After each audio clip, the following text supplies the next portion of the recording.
Esta semana en Pasado Urgente vamos a tocar un tema por demás especial y que por ahí muchos no hacemos foco o no tomamos la dimensión y la importancia que tiene hoy en la actualidad. Tiene que ver con la vivienda social, la historia de la vivienda social en la provincia de La Pampa. Recientemente, en ocasión del Bicentenario, se realizó una muestra nacional y allí se destacó a la provincia de La Pampa, obviamente no en cantidad, porque son muy pocos los habitantes en el contexto nacional en comparación con otras provincias, pero sí se destacó a la provincia de La Pampa por su amplia cobertura. Es uno de los pocos distritos, o acaso el único, que llegó a cubrir todo su territorio con viviendas. Pero la historia, el nacimiento de la vivienda social tiene una importancia que por ahí hasta los santarroceños no tenemos en cuenta. Por ejemplo, el primer barrio de vivienda fue en la avenida Luro, a pasos del Epet, hacia la calle Urquiza, avenida Luro. Allí estuvo el primer barrio de viviendas, hoy obviamente camuflado por la gran urbe que es la capital de la provincia de La Pampa. Pero vamos a conocer el porqué del nacimiento de la vivienda social, el contexto que había en un país, las necesidades a mediados del siglo XX que daban nacimiento a esta política de llegar a todos con viviendas. El desafío que implica el vasto territorio de La Pampa y su conjunción de climas y variedades topográficas planteó un lejano reto en lo que hace el desarrollo de la vivienda social, que se remonta a tiempos anteriores a la provincialización, en 1959. En casi 6 décadas de Estado consolidado, La Pampa sostuvo una política inalterable más allá de los cambios económicos y los signos de turno, que la muestran hoy como uno de los distritos con mayor cobertura territorial en construcción de viviendas a través del IPAB, el ente autárquico de gobierno muchas veces cuestionado y tantas veces sospechado. Nosotros empezamos a estudiar la vivienda social porque es un tema que presenta muchas aristas de interés desde el punto de vista geográfico. Yo me dedico a la geografía. Básicamente son dos aspectos. Por un lado está lo social y por otro lado está lo espacial. Entonces, si tenemos al espacio y si tenemos al hombre, tenemos los dos núcleos fuertes, digamos, que estudia la geografía.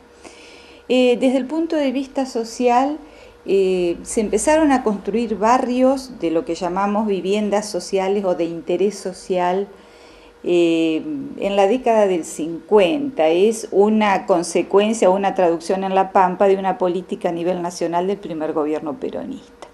El primer barrio es uno que está aquí cerca, en Luro al 400, era un barrio de chalecitos que estaba en las afueras de Santa Rosa en aquella época, y como pasa con todos los barrios ya ha perdido prácticamente las características originales. Yo creo que sobre la calle Oliver puede haber algún chalecito que mantiene un poco más. Cuando La Pampa se provincializa, retoma esta política de viviendas. Empieza con políticas desarrollistas, con políticas estamos hablando del fines de la década del 50, principios del 60, en La Pampa, con el gobernador Amit en algunos casos, fueron algunas de las viviendas que más se recuerdan como las de inicio de la dispersión del salitral. Hay una serie de barrios que están, digamos, se están construyendo en principio con materiales que pone el Estado y mano de obra que pone la población, por lo menos en el 61 creo que es, que después no aparecen en mis registros, por lo menos como que se haya terminado de construir, porque ¿qué sucedía? Es cierto que si el Estado ponía los materiales, la población muchas veces no podía ir a construir sus casas porque estaban ocupados haciendo sus propias changas para poder sobrevivir. Entonces era de alguna manera una estrategia hasta perversa, si se quiere, digamos, obligarte a construir tu propia casa para sacarte de ahí. Y con el tiempo, bueno, se fueron haciendo varios barrios, el barrio EPAM, ahí a pocos metros del Salitral, los barrios Las Rosas, Cruz del Sur, Los Olmos, después el que se conoce como barrio Belgrano. Alguna gente no aceptó casitas de barrio y prefirieron tener un terreno, por ejemplo, donde pudieran criar algunos animales y tener alguna huerta, y les otorgaron terrenos en Villa Parque y en Zona Norte. Y otro de los barrios que fue desprendimiento, que son de los últimos, son Mataderos, el que se conoce como Mataderos, barrio Nicolás Levalle, y Peñirruca, que fue el último. A mediados de 1950, Santa Rosa fue la pionera en la construcción de barrios, con la puesta en marcha de un programa del Banco Hipotecario, por el cual se estableció un conjunto de viviendas en la avenida Luro, que aún subsiste a menos de 2 cuadras de la actual Casa de Gobierno. Para los 60, la apuesta giró en potenciar los principales centros urbanos, pero a la vez vislumbrando la importancia del desarrollo a lo largo del territorio. Eso coincide con el proceso de urbanización fuerte, es decir, el proceso de despoblamiento rural, el surgimiento de la industria y las migraciones básicamente del campo a la ciudad, que llevaron a contingentes importantísimos de población a poblar las ciudades. Entonces el Estado comienza con este tipo de, digamos, de operatorias. No solamente el Estado, también surgieron más adelante operatorias de tipo privadas, como aquellas, por ejemplo, en Santa Rosa del Centro de Empleados de Comercio, y algunas otras operatorias. Los municipios también tuvieron a su cargo algunas viviendas de tipo municipal. Estas viviendas, digamos, tuvieron como una característica muy propia, que tenía que ver con una cuestión de abaratamiento del costo, el diseño, digamos, de las mismas, es decir, el diseño arquitectónico de estas viviendas, que en general se resuelven de manera homogénea. La clave para el despliegue de esta política expansionista se hizo presente en 1973, con el nacimiento del Instituto Provincial de la Vivienda, que pocos años después se transformaría en el IPAV, el organismo autárquico que trazó el largo camino para llegar con viviendas a todos los rincones de La Pampa. El IPAV llegó a la autonomía en agosto de 1977, tras el golpe militar, comenzando allí a funcionar con independencia en el manejo de fondos y proyectos, clave en las décadas siguientes. Se distinguen todavía, si vos las visualizás, por ahí no distinguís algunos sectores de alguna vereda, pero si vos te detenés a mirarlas con cuidado, a observarlas, ¿sí? Si entramos, digamos, ahí en la observación, que es un método que se lleva un poquito más de cuidado, de captar algunos elementos que no es el simple pasaje de mirar, y algunas te das cuenta que son barrios planificados, de las que están en la calle, en la avenida Luro. Yo lo que detecto son, digamos, los grandes barrios como el Empleado de Comercio, que son los de la época, el barrio Butalo 1, que para ese momento estaban construidos, y para cuando yo hago la tesis están los primeros Fonavis en Santa Rosa. La tesis mía es del año 89, 88, 89. Digamos, los Fonavis como que recién se estaban asomando, y en gran masa, ya era, digamos, una mancha urbana, una masa que no podía ser no visualizada, porque es muy impactante en la ciudad de Santa Rosa. El Estado se convierte en un agente proveedor de viviendas importante a partir de la creación del Fondo Nacional de la Vivienda, el FONAVI, a partir del cual, ¿no es cierto?, se comienzan a concentrar allí fondos para resolver el tema habitacional de distintos grupos sociales. En realidad el Fondo Nacional de la Vivienda va a tener como sus primeros beneficiarios a sectores populares de bajos recursos que no tienen acceso no pueden tener acceso a una vivienda propia por sus propios medios. De allí que una de las primeras operatorias que emite el FONAVI son los barrios obreros. En muchos pueblos, incluso mismo en Santa Rosa, los denominados barrios obreros son los primeros que hace el FONAVI. El plan de erradicación de ranchos, a principios de los 70, programas del Instituto de Seguridad Social y plan de promoción comunitaria fueron los antecesores de la explosión que iba a generar el Fondo Nacional de la Vivienda, piedra basal de los denominados barrios FONAVI en la Argentina y del Instituto como generador permanente de programas. Eran las políticas desarrollistas, digamos, de tratar de mejorar los niveles de vida de la población, los indicadores de salud, de educación, etcétera, etcétera. De hecho, uno de los barrios que se conoce como barrio de erradicación de ranchos es el Mataderos. Digamos, hay gente que todavía lo menciona como barrio de erradicación de ranchos, otros lo mencionan como Mataderos, otros como Nicolás Levalle. Digamos, en este plano evitar además lo que era para los sectores dominantes toda una vergüenza, si se quiere, en términos sociales, ¿no? Yo pienso que en ese momento la municipalidad, creo que tampoco ahora, digamos, dispone de tantos recursos como para grandes operatorias. Eran operatorias muy pequeñas, ¿sí? De gente que, por ejemplo, había que sacar de algún lugar cerca, como lo que se sacó de la laguna, llevaron al matadero, o como las viviendas construidas destinadas a la familia Rodríguez, en zona norte por la calle Santa Cruz, que es un barrio de 20 casitas más o menos.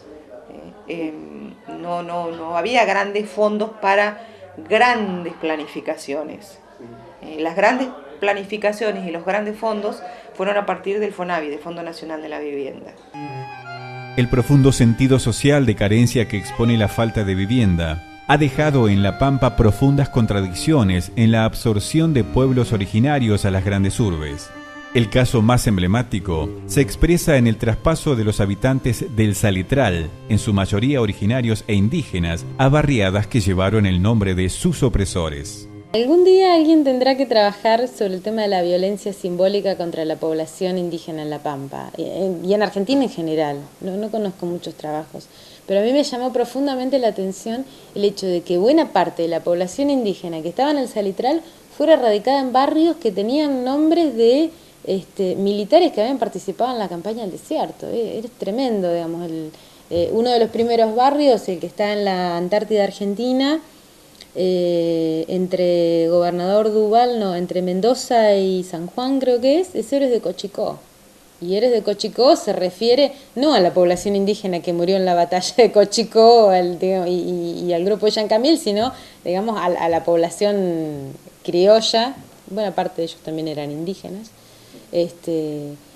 Y no se refieren en general a población indígena en términos benéficos. Se refieren a Héroes de Cochicó, se refieren a Nicolás Levalle, que era un integrante de las columnas militares de la campaña de Roca, se refieren a Racedo, el barrio de Racedo, o expedicionarios al desierto. Hay muchas de ese tipo de referencias, demasiadas para mi gusto. Hay que proveerle de toda una zona de servicio, es decir, el suelo urbano que se compra tiene que tener sus plazas, sus espacios para plazas, parques, equipamiento social básico, escuelas, posta sanitaria. O sea, no es solamente la cuestión de resolver el tema de la vivienda. Ahora, entonces, abaratamiento de costos, gran cantidad de viviendas, y a su vez, muchas veces esto ha entrado también en choque con aquellos servicios que debe proveer, por ejemplo, el municipio. ¿Qué pasa con lugares o grandes viviendas sociales que se resuelven en zonas que no tienen servicios? Agua potable, cloacas, por ejemplo, servicios sociales básicos que también necesita, y que después, si eso se suma en el costo de la vivienda, también vamos a ver que eso encarece, porque al municipio le sale muy caro resolver esas cuestiones, lo mismo que electricidad, gas y otras cuestiones. Todos los barrios que son financiados ahora con programas nacionales, tanto sea el FONAVI u otros programas, deben incluir los servicios básicos. Es decir, esa es, si vos querés, una baja que tienen también los barrios de vivienda social, porque todos tienen sus servicios básicos. Las alteraciones en la migración hacia La Pampa y la injerencia de la industria son claves en la historia a la hora de medir las necesidades habitacionales. La demanda de las grandes ciudades no son solo el resultado de las migraciones, sino el reflejo de una necesidad de extramuros, que es precisamente el objetivo de la tarea expansionista en la cobertura territorial. El 80 es la gran masa, que esto puede estar asociado a otro fenómeno bastante importante para La Pampa y para la ciudad de Santa Rosa. En realidad importante para dos provincias, porque la provincia de La Pampa y la provincia de Neuquén para la década del 80 tiene saldos de inmigración positiva bastante alta para lo que se maneja dentro de la República Argentina, ¿no es cierto? Y las causas son la inmigración de mendocinos y bonaerenses a la provincia de La Pampa. Esta inmigración, que fue bastante masiva, va acompañada de la construcción de los barrios planificados. La vivienda, como bien se dice, o sea, está inmersa en todo un desarrollo económico y social. El hecho de la construcción de la vivienda es un disparador inmediato de generación de mano de obra, de volcar recursos en el mismo lugar, y eso realmente ayuda a mantener una cierta actividad económica, de trabajo en el lugar, lo que hace a que la familia o los obreros de la construcción, algunos se hacen directamente a través de los barrios de vivienda, empezando como simples ayudantes y después adquiriendo la expertise necesaria para poder después sí realmente ser un constructor, o por lo menos que le permite como un oficio para poder realmente desarrollar su actividad en el lugar. Eso es muy notorio, en estos últimos tiempos donde han habido una dispersión muy grande de lo que es el paquete de viviendas en todo el interior.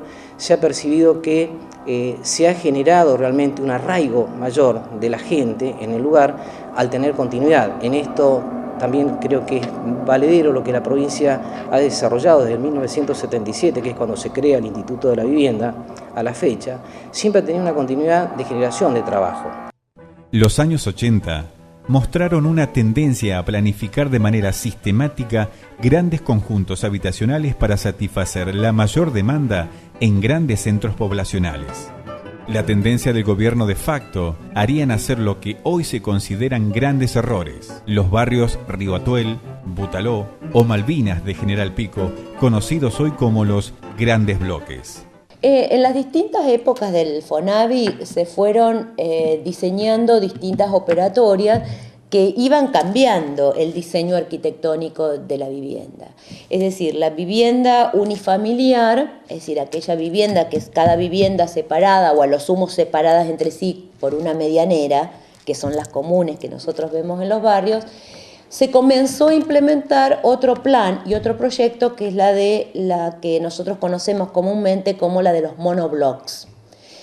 Esto lo que hacía era precisamente abaratar los costos, tanto en lo que fuera el costo del terreno, es decir, uno resolvía mayor cantidad de viviendas en un terreno mucho más acotado. ¿Por qué? Porque en realidad la construcción era lo que llamamos una construcción horizontal, es decir, en distintos pisos hacia arriba. Entonces el terreno era mucho menor, la provisión de servicios también, si bien era por vivienda, pero en extensión de terreno era menor, y se resolvían mayor cantidad de viviendas en ese espacio. Para la llegada de la democracia, La Pampa avanzaba sobre las zonas más lejanas con viviendas, mientras los índices comenzaban a mostrar después de mucho tiempo inmigración positiva, con un gran caudal de mendocinos, neuquinos y bonaerenses llegados para radicarse en la provincia. Se abría así un nuevo abanico de necesidad. Hasta ese momento las operatorias que hacían construir pocas casas, o sea, barrios planificados pero de pocas casas. Suponte la municipalidad, el banco hipotecario u otros organismos construían 20 casas, no más, que son las que ahora vos ves casi desfiguradas en la mancha urbana, que las tenés que, digamos, observar, como te dije antes, para reconocer que era un barrio planificado, o una operatoria de varias casitas iguales. A partir de la década de los 80, sobre todo con el Fondo Nacional de la Vivienda, lo que pasa a ser es un gran impacto urbano de muchas manzanas con muchas casas. Estamos hablando de 10, 20 manzanas, es muchísima. Terminó siendo un problema, ¿por qué? Porque en espacios reducidos el hacinamiento, es decir, la cantidad de personas que vivían en ese espacio reducido, sumado a que la calidad de los materiales o las medianeras que existían no eran buenas, comenzaron a generar problemas sociales. Es decir, muchas personas, nosotros hicimos un trabajo, por ejemplo, en el caso del barrio Río Atuel, donde la densidad barrial, es decir, la cantidad de personas por metro cuadrado que vive dentro de ese barrio, que tiene que convivir más que vivir, ¿no? Porque uno, es decir, dice, bueno, la vivienda hacia adentro es una cosa y hacia afuera termina convirtiendo en lo que los mismos habitantes del barrio Río Atuel, por ejemplo, decían es tierra de nadie. el afuera es una tierra de nadie, porque nunca se pudo construir una relación de comunidad, precisamente porque había una presión social muy fuerte debido a que cada uno sabía lo que hacía el otro adentro de su casa. Tendrían que pasar algunos años para redireccionar las políticas de vivienda y centrarse en el despliegue de hogares acompañado de una serie de obras complementarias. La falta de identidad aparecía como uno de los rasgos distintivos de la vivienda en masa y un disparador de ocultos problemas sociales. Hoy por hoy todos los barrios de estas operatorias, en más o menos impactos, han sufrido los mismos y sufren los mismos problemas sociales. Es decir, generación de espacios de violencia, generación de espacios de nadie, falta de identificación con el lugar, que esa es otra cosa importante, es decir, uno se identifica con su barrio, es decir, su barrio es el lugar de... Y bueno, y acá lo que nos pasaba, por ejemplo, nosotros estudiamos en el caso del barrio Río Atuel, la alta movilidad de las personas. Es decir, cuando uno le preguntaba a un habitante del barrio Río Atuel, y ojo que no digo a todos, uno no generaliza nunca, ¿no?, en estos estudios de tipos sociales, pero la mayoría decía, bueno, ¿usted piensa vivir definitivamente? ¿Ese es su ideal en esta que es su vivienda? La mayoría decía no. Pero el crecimiento de la Pampa igual no se detenía en extensión. Y una prueba clara del impacto de la vivienda social se comenzaría a palpar en la capital provincial, donde ya, en los años 90, el 35% de su población habitaba en casas derivadas de algún plan oficial. Este tipo de resolución en la Pampa ha sido muy importante. En el caso de Santa Rosa, que es el caso que nosotros más hemos estudiado, podemos decir que el impacto de las viviendas sociales en el plano urbano de Santa Rosa es muy fuerte, puesto que hoy casi el 35% de la población de Santa Rosa vive en ese tipo de viviendas. En general, la teoría económica tradicional te diría que el valor del suelo urbano disminuye a medida que te alejas del centro de la ciudad. ¿Esto qué quiere decir? Los terrenos más caros son los que van a estar en el centro y posteriormente se van a ir abaratando. Esto nosotros sabemos que no es totalmente así, es decir, hay terrenos que están alejados de la ciudad y que son mucho más caros a veces o que tienen el mismo valor, pero entran a jugar otras cuestiones. El tema es que el Estado, como agente comprador de suelo urbano, en realidad va a utilizar estas dos variables. Por un lado, el tratar de adquirir terrenos que tengan un escaso valor, porque eso se suma, o sea, el terreno se suma al valor de la vivienda, ¿no es cierto? Entonces, va a tratar de adquirir terrenos que se encuentren alejados para tratar de bajar el costo del valor del suelo, pero a su vez, también lo que tiene que conseguir son grandes extensiones de acuerdo al tipo de operatoria. En esta primera parte pudimos conocer el nacimiento de la vivienda, los planes que había, hasta que en la provincia de La Pampa, en la década del 70, se instrumenta el Instituto de la Vivienda, que más tarde sería autárquico, ya durante el proceso militar, pero igualmente tendría una política similar antes y después que se mantiene en la actualidad. Pero vamos a conocer para la semana que viene la evolución de la vivienda década tras década y cómo se fue llegando a cubrir todo el territorio de la provincia de La Pampa. La vivienda pampeana en Pasado Urgente sigue la semana que viene.